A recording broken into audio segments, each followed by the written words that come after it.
इस news के प्रायोजक हैं Afzan juice and falooda, painter Chowk, Bijapur west, Solapur.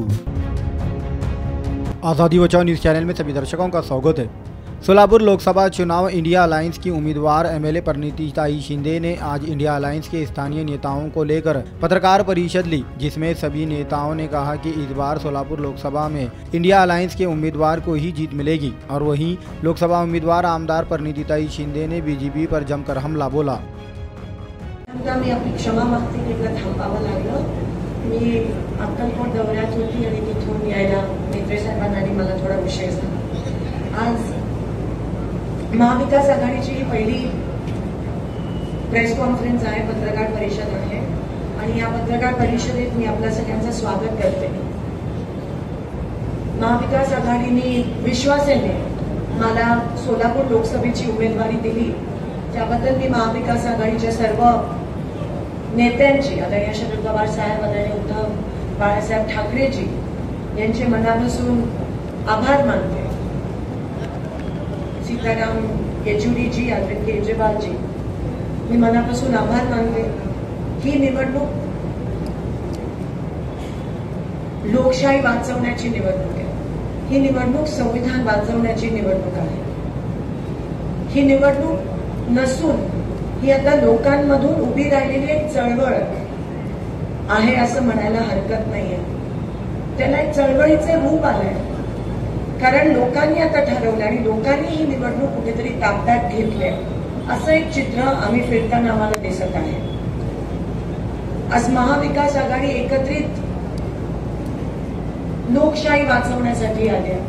आज महाविकास आघाडी एकत्रित 10 वर्ष जो भारतीय जनता पक्षाने या देशाच्या लोकांवर जो अन्याय केला, जो त्रास दिला, जो वापर केला, लोकांना खोटं सांगून मताचा वापर करून घेतला, त्या भारतीय जनता पक्षाच्या विरोधात आज पूर्ण महाविकास आघाडी आणि इंडिया अलायन्स आज उभं राहिलं आहे। ज्या लोकांचा वापर करून मतदान करून घेतलं, जेव्हा आज त्याच लोकांना गरज आहे, तेव्हा भारतीय जनता पक्षाने त्यांच्याकडे पाठ फिरवली। म्हणून आम्ही आज लोकांच्या आणि लोकशाहीच्या सोबत या ठिकाणी उभा आहोत। सोलापूरचा विषय गेले 10 वर्ष विश्वासाने ज्यांना मतदान केलं ते दोन्ही खासदार हे निष्क्रिय ठरलेत असं म्हणायला हरकत नाही। खूप विश्वासाने, खूप अपेक्षेने, मोठ्या मनाने, प्रेमापोटी या जनतेने भाजपला, पंतप्रधान मोदींकडे बघून मतदान केलं। पहिले उमेदवार जे होते ते निष्क्रिय ठरल्याची पावती त्यांच्याच पक्षाने त्यांना दिली आणि म्हणून ते उमेदवार बदलावे लागले। सत्ता असून सुद्धा, पंतप्रधान असून सुद्धा, निधी असून सुद्धा ही शोकांतिका आहे की सोलापूरसाठी ते काही करू शकले नाहीत आणि म्हणून 2019 मध्ये दुसरा उमेदवार द्यावा लागला। परत जनतेने मोठ्या मनाने, खरं तर 2014 मध्ये जे खोटं सांगितलेलं की 15 लाख देणार आहे, त्या आधारावर जनतेने मतदान केलं, पण 2019 पर्यंत 15 लाख जमा झाले नाही। अनेक त्यांनी दिलेली वचन त्याची पूर्तता करू शकले नाही, तरीही लोकांनी त्यांना दुसरा चान्स दिला आणि पुन्हा एकदा त्याच लोकांचा वापर मतं घेण्यासाठी खोटं सांगून 2019 मध्ये सुद्धा भारतीय जनता पक्षाने विश्वासघात केला, दुसरा उमेदवार निवडला आणि आज 2024 मध्ये त्या उमेदवारांनी काही काम केलं नाही, त्याची पावती त्यांच्याच पक्षाने त्यांना दिली, अतिशय निष्क्रिय ठरले आणि तिसरा आणि उपरा द्यावा लागला।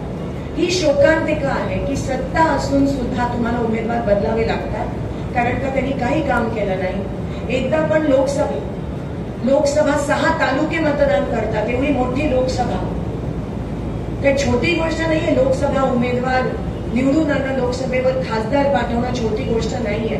सत्ता तुमची असताना, सगळं तुम्ही असताना, तुमचं असताना तुम्ही सोलापूरसाठी कोट्यावधी निधी आणू शकला असता, पण तुम्ही काहीच केलं नाही। फक्त लोकांचा वापर केला, सत्तेत आला, सत्तेची मजा घेतली आणि तुमच्या ह्या मानसिकतेमुळे सोलापूरला 20 वर्ष मागे जावं लागतं। हे सोलापूरकर माफ करणार नाही आणि आज त्यांचे काही जण म्हणतात की आम्ही फक्त 8 दिवस येतो, लोकांमध्ये फिरतो आणि आम्हाला मतदान मिळतं। म्हणजे तुम्ही लोकांना इतकं कमी नेमता का? तुम्ही लोकांचा किती अपमान अजून करणार, लोक अजून किती त्रास सहन करणार. आणि तुम्हाला खरंच वाटतं की एकांच्या चेहरा दाखवून आज लोक तुम्हाला मतदान करणार. दोनदा चान्स दिला आणि तुम्ही त्याच लोकांना धोका दिला. पण लोक मला नाही वाटत माफ करतात. मी तुमच्या माध्यमातून लोकांना आवाहन करते की आज महाविकास आघाडी तुमच्या समोर ही प्रेस कॉन्फरन्स घेतली नसती किंवा महाविकास आघाडी गावोगावी पारोपारी तांड्या तांड्यावर झोपडपट्टी जर आम्ही नाही गेलो तर बीजेपीची जी वस्तुस्थिती आहे ती लोकांसमोर कोण सांगणार. नंतर ते तुमच्या समोर फक्त खोटं बोलतात, रेटून बोलतात. पण जो त्रास आहे मग तो शेतकऱ्यांच्या मनात असेल, कामगारांच्या मनात असेल, युवकांच्या मनात असेल, महिलांच्या मनात असेल, तो त्रास आज आपल्याला दिसून येत नाहीये कारण का बीजेपी तो दाबायचा प्रयत्न करते. आणि म्हणून मी म्हणते ही चळवळ आहे आणि म्हणून तिथे महाविकास आघाडीचा ची भूमिका अत्यंत महत्वाची ठरते. ज्या शेतकऱ्याला खोटं आश्वासन देऊन बीजेपीने मतदान घेतलं, आज तोच शेतकरी, अन्नदाता शेतकरी सर्वात त्रस्त आहे. मग जीएसटीच्या माध्यमातून असेल, आज ठिकठिकाणी पाणी नाही आहे, त्यात जीएसटीचा राक्षस आहे, त्यात महागाई वाढली, पीक विमा मिळत नाही असून गावोगावी, दुधाला दर नाहीये, कांद्याची निर्यात बंद झाली. जो शेतकरी अन्नदाता आहे, जेव्हा तुम्ही त्या शेतकऱ्याच्याच पोटावर पाय देता तेव्हा लोकशाहीमध्ये ह्याच्यापेक्षा मोठा पाप असू शकतो का. ज्या युवकांना तुम्ही आश्वासन दिलेलं की 2-2 कोटी नोकरी देणारा तुम्ही वर्षाला, आज प्रत्येक गावामध्ये एक सुद्धा युवकाला नोकरी नाहीये. उलट जो शासकीय नोकरीत होता त्याची पण नोकरी गेली कारण काही सगळेजण खासगीकरणाकडे वळतात. खासगीकरण करून यांचं आरक्षण संपवण्याचा कट कारस्थान आज आपल्याला दिसतं. आरक्षणाच्या माध्यमातून फक्त गाजर दाखवले जातात, आमचे माईक बंद केले जातात, SIT इन्क्वायरी लागली जाते. ह्याचा आम्ही निषेध या ठिकाणी करत आहोत. सोलापुराची विमानसेवा परवाच कराडी साहेबांनी देखील, ते कधी असे शब्द वापरत नाहीत पण त्यांच्याकडून असे शब्द वापरण्यात आले, चिमणी पाडायचं नाटक केलं. एवढी असंख्य कुटुंब जे साखर कारखान्यावर अवलंबून होती त्यांना उद्ध्वस्त केलं. मी चॅलेंज दिलेलं 6 महिने देते चिमणी पाडणार, विमानसेवा सुरू करू शकणार नाही. आज 7 महिने झाले चिमणी पाडून विमानसेवा सुरू होण्याचे काहीही निशाण त्या ठिकाणी आपल्याला दिसून येत नाहीये. एक फक्त फोन कॉल लागतो विमानसेवा सुरू करण्यासाठी आणि तीच विमानसेवा जेव्हा काँग्रेस सत्तेत होती, जेव्हा शिंदे साहेब खासदार होते तेव्हा विमानसेवा सोलापुरात सुरू होती. तेव्हाच NTPC आणलेला, तेव्हाच उजनीची पाईपलाईन आणलेली, तेव्हाच दुहेरी पाईपलाईनचं काम झालं. 10 वर्ष यांनी काही केलं नाही. तुम्ही तसं गणित, आम्ही ते पूर्ण गणित तुमच्या समोर ठेवत पण नाही आहोत, पण तसं भाजपचे खासदार सोलापुरात 25 वर्ष होते आणि काँग्रेसचे 10. तरीही जेवढी कामं झाली तेवढी काँग्रेसची 15, ती काँग्रेसच्या 15 वर्षात झाली. भाजपच्या 25 वर्षात एकही काम सोलापूर शहरासाठी, सोलापूर जिल्ह्यासाठी झालं नाही.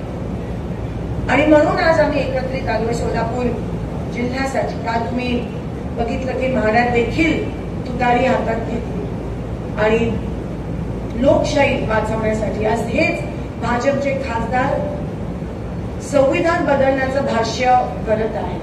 ही आपल्या सगळ्यांसाठी शोकांतिका आहे. आणि मला असं वाटतं आता जसं मी म्हणाली ती चळवळच आहे, संग्राम आहे.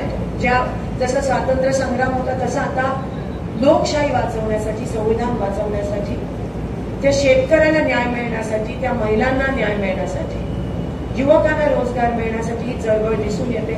शेतकऱ्यांच्या मनात खूप रोष गावोगावी दिसून येते. काही गावांनी ऑलरेडी ठरवलंय असं चित्र निर्माण येतं. म्हणून हे 400 पार वगैरे काही नाही, हे फक्त नॅरेटिव्ह आहे जे ते आपल्या डोक्यात बिंबवण्याचा नेहमीप्रमाणे त्यांची ती परंपरा आहे. खोटं बोला, रेटून बोला, एवढं बोला की लोकांना त्याच्यात विश्वास होईल. म्हणून तुमच्या माध्यमातून वस्तुस्थिती लोकांपर्यंत जाणं महत्वाचं आहे.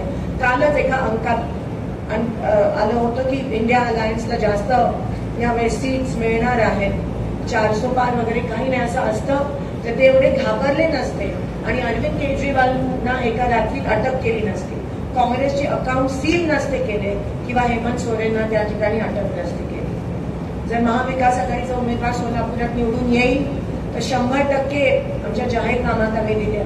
शेतकऱ्यांचं जीएसटीचा विषय असेल, MSPचा विषय असेल, कांदा निर्यात बंदी उठवण्याचा विषय असेल, युवकांसाठी सोलापुरात रोजगार उपलब्ध करून देण्याचा, IT पार्क निर्माण करून आणण्याचा विषय असेल, बँकेकडून जे युवक आहेत, जे स्वतः काही उद्योग चालू करू इच्छित आहेत, त्यांच्यासाठी बँकेकडून सोप्या पद्धतीत लोन मिळवून देण्याचा आम्ही प्रयत्न करणार आहोत. अर्थात विमान सेवा आम्ही सुरू करू सोलापुरात, कारण का आम्ही आधी करून दाखवलंय.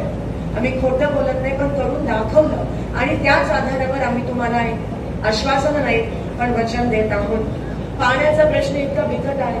2 वर्षापासून सोलापूर महानगरपालिकेत निवडणूक का नाही झाली हा प्रश्न का त्यांना कोणी विचारत नाहीये.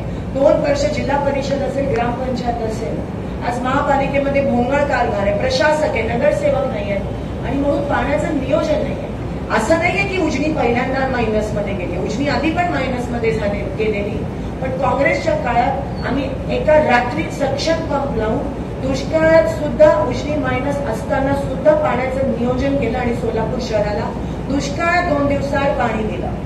आज उजनीचं नियोजन नाहीये म्हणून सोलापूर शहराला ही लोक पाणी देऊ शकत नाहीये आणि तीच परिस्थिती उजनीचं आवर्तन जे आहे, उजनीचं नियोजन न झाल्या कारण गावाला पण आज त्याचा चटका बसत आहे. टँकर्स पोहोचत नाहीत. मंगळवेढ्याचा दुष्काळग्रस्त भाग असेल, टँकर पोहोचत नाहीये आणि उजनीचं नियोजन अभावी आज आपल्याला पाणी मिळत नाहीये. सोलापूर शहरात 8-8 दिवसाआड पाणी येतं आणि ते पण रात्री येतं, कमी दाबाचं येतं. त्याच्यामुळे मोटारचे जे शॉक लागून ऍक्सिडेंट्स आहेत ते वाढत चाललंय आणि एकदम कमी धारेने पाणी येतं. का म्हणून लोकांनी हे भोगावं? काय बात केलंय लोकांनी की त्यांना हे भोगावं लागतं? फक्त तुमचं निष्क्रिय सरकार आहे म्हणून तुम्ही मोठे मोठे थापा मारता, एवढं झालं आणि एवढे लोन्स दिले, पण वस्तुस्थिती ग्रासरूटला हे काही नाहीये. ही फक्त हवा आहे जे ते लोकांना बिंबवण्याचा प्रयत्न करतात. आपण सगळ्यांनी सावध राहूया. लवकरच आमचा जाहीरनामा तुमच्या समोर आम्ही 2-3 दिवसांनी आणू. मी जास्त बोलत नाही, पण मला असं वाटतं ठराविक मुद्दे जे तुमच्या समोर मांडायचे होते.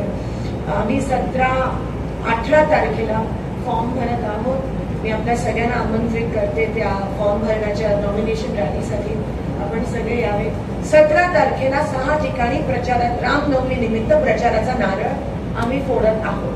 पंढरपूर आहे, मारडी आहे, खंडोबा आहे, अक्कलकोट स्वामी समर्थ आहे, हातूर आहे, मार्कंडेय मंदिर आहे, सिद्धेश्वर महाराज राम मंदिर, रूपा पवारी, अशा ठिकाणी आम्ही आमचा प्रचाराचा नारळ त्या ठिकाणी 17 तारखेला रामनवमी निमित्त फोडत आहोत आणि 18ला आमची मोठी नॉमिनेशन रॅली सगळ्यांच्या आशीर्वादाने, सगळ्यांच्या सहकार्याने 18 तारखेला सकाळी 10:30-11ची वेळ आहे. काँग्रेस कमिटीपासून कलेक्टर ऑफिस पर्यंत 4 पुतळ्या, महात्मा गांधीचा पुतळा, बाबासाहेबांचा पुतळ्याला हार घालून आम्ही ती रॅली त्या ठिकाणी संपन्न करणार आहोत. आपल्या सगळ्यांचं स्वागत आहे आणि आपण शांत चित्तेने ऐकून घेतलं त्याबद्दल धन्यवाद. मी आदरणीय मॅडम मास्टरजींना विनंती करतो की